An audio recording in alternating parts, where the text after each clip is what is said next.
हम हमेशा कहते हैं ना कभी हमने अपने जीवन में ये तकरार जरूर की है कि किसी व्यक्ति की वजह से मुझे ये सहना पड़ रहा है, या फिर कोई व्यक्ति है जो मेरा क्रोध करता है, कोई व्यक्ति है जो मुझे नापसंद करता है, कोई व्यक्ति है जो मेरे बारे में अपप्रचार करता है, कोई व्यक्ति अमुक अमुक फलाना व्यक्ति जिससे मेरी बनती नहीं है, मेरा दुश्मन है। डैंग डैंग डैंग डैंग ये बातें हम जरूर हमारे जीवन में कभी न कभी अनुभव के तौर पे अनुभव करते हैं, राइट। और फिर हम उस आदमी से दूर होते हैं, उससे नफरत करते हैं, या फिर हम कहते नहीं मुझे उनके साथ नहीं रहना। और फिर हम ये समझते हैं कि उस आदमी की वजह से, मतलब वो मेरा द्वेष करता है, उसकी वजह से मेरा क्या हो रहा है, गड़बड़ हो रहा है। वो मेरा द्वेष करता है इसलिए मैं उसका द्वेष करता हूं। तो ये साइकिल हम इसी तरह से सोचते हैं कि ऐसे ही शुरू हुआ है। लेकिन अब हम रहस्य की बात जानेंगे।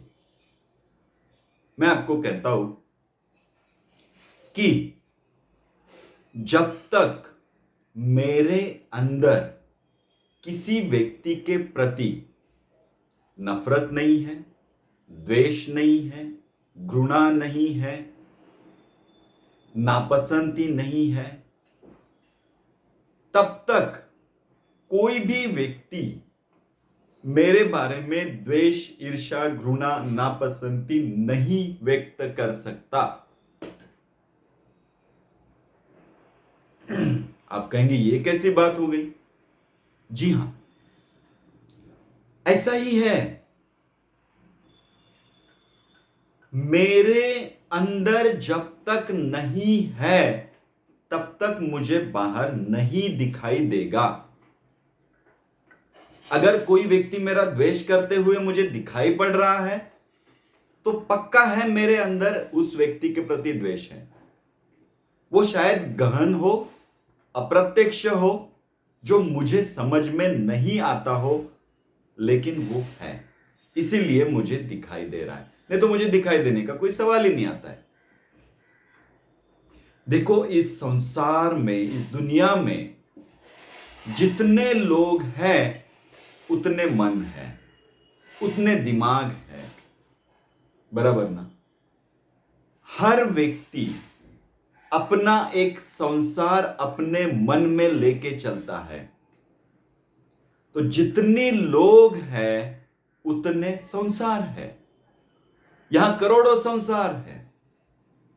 ऐसा नहीं कि मैं जो देख रहा हूं वही दुनिया है। हर व्यक्ति की अपनी अलग अलग दुनिया अंदर है, और जैसी वो अंदर अपनी दुनिया बनाता है वैसे ही दुनिया उसको बाहर नजर आती है।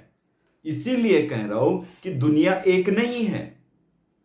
करोड़ों लोग, करोड़ों मन, करोड़ों दुनिया है, करोड़ों संसार है। हर कोई अपने अंदर जो है उस हिसाब से बाहर दुनिया को देखता है, संसार को देखता है। यहां ऐसा कुछ भी नहीं है जो मेरे अंदर ना हो और वो मुझे बाहर दिखाई पड़े। ऐसा कुछ भी नहीं है। यहां सब अंदर है। अब बात यह है कि आप समझे ना समझे, ये सच्चाई है।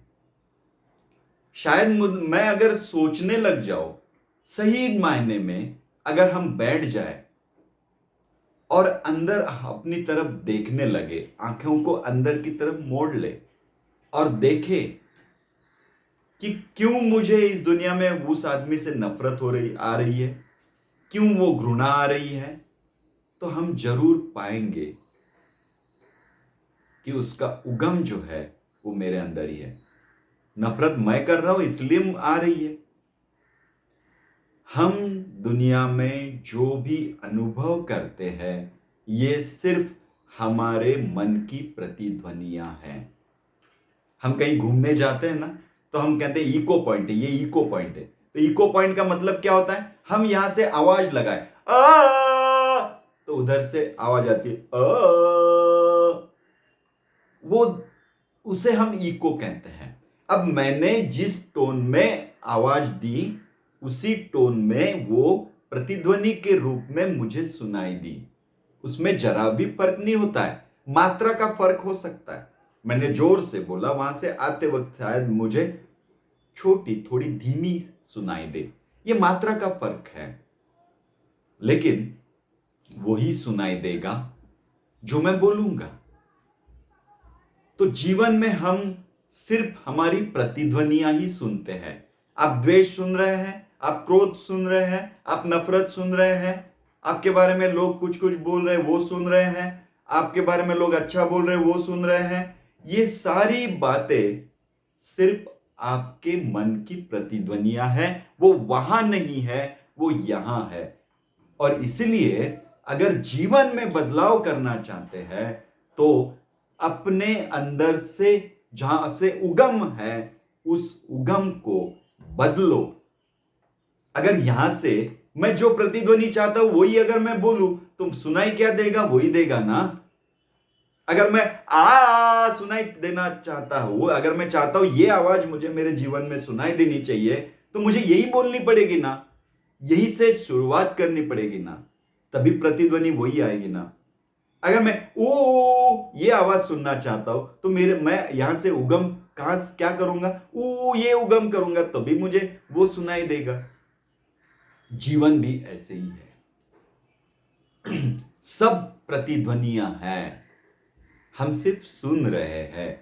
बस जिसे इतना समझ में आ गया कि ये सिर्फ प्रतिध्वनियां है, उगम तो मेरे अंदर है, वहां से उस व्यक्ति का रूपांतरण शुरू हो गया। क्योंकि अगर प्रतिध्वनि को बदलना है तो उगम को बदल दीजिए। उगम बदल गया, प्रतिध्वनि बदल जाएगी। सोचिए, समझिए, जानिए। जय गुरुदेव।